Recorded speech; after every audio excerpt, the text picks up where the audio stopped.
마가복음 10장 13절부터 16절까지의 말씀을 가지고 하나님의 나라는 누구의 것인가 라는 제목으로 하나님의 말씀을 함께 상고합시다. 사람들이 예수께서 만져주심을 바라고 어린아이들을 데리고 오매 제자들이 꾸짖거늘 예수께서 보시고 노하여 이르시되 어린아이들이 내게 오는 것을 용납하고 금하지 말라. 하나님의 나라가 이런 자의 것이니라. 내가 진실로 너희에게 이르노니 누구든지 하나님의 나라를 어린아이와 같이 받들지 않는 자는 결단코 그곳에 들어가지 못하리라 하시고 그 어린아이들을 안아 그 위에 안수하시고 축복하시니라. 13절에 보니까 사람들이 만져주심을 바라고 어린아이를 데려왔다 이렇게 기록하죠. 여기서 중요한 것은 주어가 어린아이들이 아니라 사람들이라는 점이에요. 아이들은 스스로 예수님께 올 수 있는 그런 존재가 아니잖아요. 그런 힘과 능력이 없습니다. 전적으로 다른 이들의 손에 이끌려 나올 수밖에 없죠. 이것은 이 장면이 이미 하나님의 나라의 성격을 잘 보여주고 있는 거예요. 하나님의 나라로 나오는 시작은 언제나 스스로의 힘과 능력, 결단이 아니라 하나님의 은혜로우신 초청에 의해서 이루어진다는 것입니다. 하나님의 은혜로운 초청이 이것을 가능케 한다는 것이죠. 그러나 제자들은 이 광경을 보고 이들을 꾸짖었습니다. 제자들은 예수님께 나오는 사람들을 선별하고 있었던 것이죠. 14절에 예수님의 반응이 등장합니다. 예수님은 이러한 제자들의 모습을 보시고 노하셨다, 화내셨다라고 말씀합니다. 이러한 분노는 감정적인 반응만이 아니라 하나님의 나라의 질서를 왜곡하는 태도에 대한 분명한 거부감을 드러내시는 거였어요.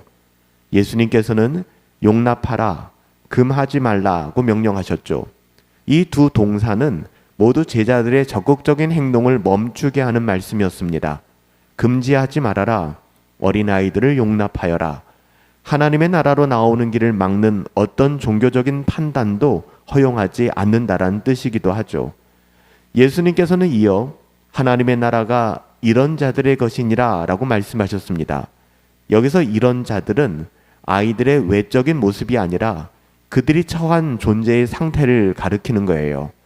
어린 아이들은 스스로를 증명하지 못하고 조건을 제시하지 않으며 오직 받는 위치에 서 있습니다. 그게 어린 아이의 모습이죠.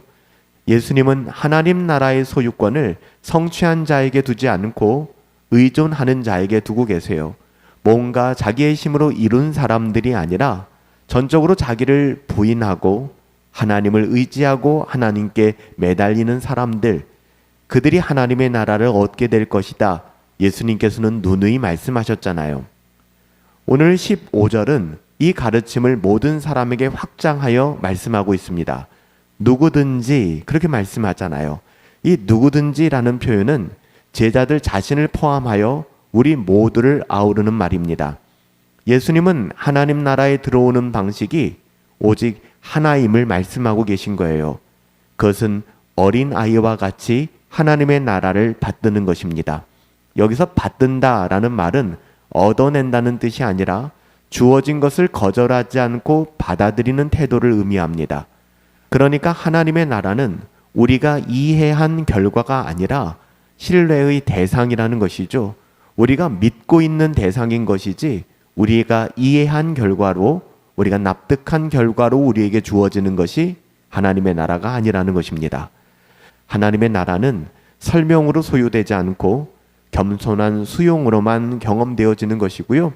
이러한 겸손한 수용은 오직 은혜로 믿음으로 말미암아 가능케 되는 것입니다. 제자들은 예수님과 가까이 있었지만, 가장 가까이 있었죠. 그럼에도 불구하고 하나님의 나라를 어떻게 받아야 하는지는 여전히 배우는 과정 중에 있었던 것 같아요. 가까이 있다는 사실이 곧 잘 받아들인다라는 의미만은 아닌 것 같습니다. 마지막 16절에서 예수님께서는 예수님의 가르치심을, 예수님의 말씀을 행동으로 마무리하셨죠. 어떤 행동이셨나요? 제자들은 책망하고 꾸짖었지만 예수님께서는 어린아이들이 가까이 오는 것을 막지 않으셨고 심지어는 예수님께서는 그 아이들을 가까이 안아주셨습니다. 오늘 본문에 보니까 그 어린아이를 안고, 아이들은 예수님께 아무것도 요구하지 않았습니다. 질문도 고백도 없었습니다.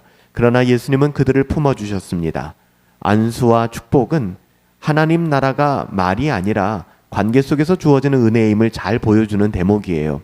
아이들은 설명을 듣지 못했지만 예수님의 품 안에서 하나님의 나라를 경험케 된 것이죠.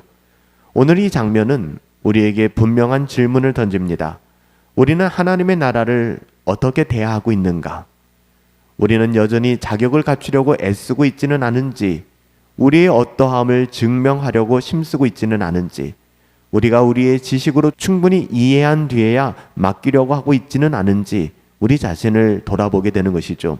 그러나 예수님은 우리의 어떠함으로 준비된 그것보다 우리를 부인하고 우리 자신으로는 도저히 안 된다는 그 사실을 인정하고 오직 주님만을 필요로 하는 사람들, 주님만을 의지하는 사람들, 어린아이 같은 그런 우리들을 부르신다는 것입니다. 하나님의 나라는 강한 사람들, 능력이 있는 사람들, 스스로 증명할 수 있는 그런 사람들에게 주어지는 보상이 아니라 우리의 연약함을 인정하는 사람에게 주어지는 은혜의 선물입니다. 이 말씀은 우리를 다시 복음의 출발선으로 데려가는 것 같아요.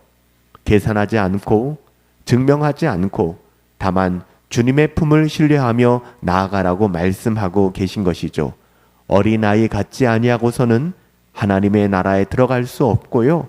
전적으로 하나님을 의지하고 신뢰하지 않고서는 우리는 복음의 여정을 감당할 수 없을 것입니다. 살아계신 아버지 하나님, 우리가 하나님의 나라를 지식으로 이해하려 하기보다 먼저 복음을 인정하고 받아들여야 되는 존재임을 다시 한번 깨닫게 하여 주시니 감사드립니다. 우리의 판단과 우리의 기준을 내려놓게 하시고 어린아이처럼 주님의 품을 신뢰하게 하옵소서. 스스로 설 수 없음을 끝없이 인정하며 날마다 은혜로 살아갈 수 있는 믿음을 더하여 주옵소서. 존귀하신 예수님의 이름으로 기도하옵나이다. 아멘.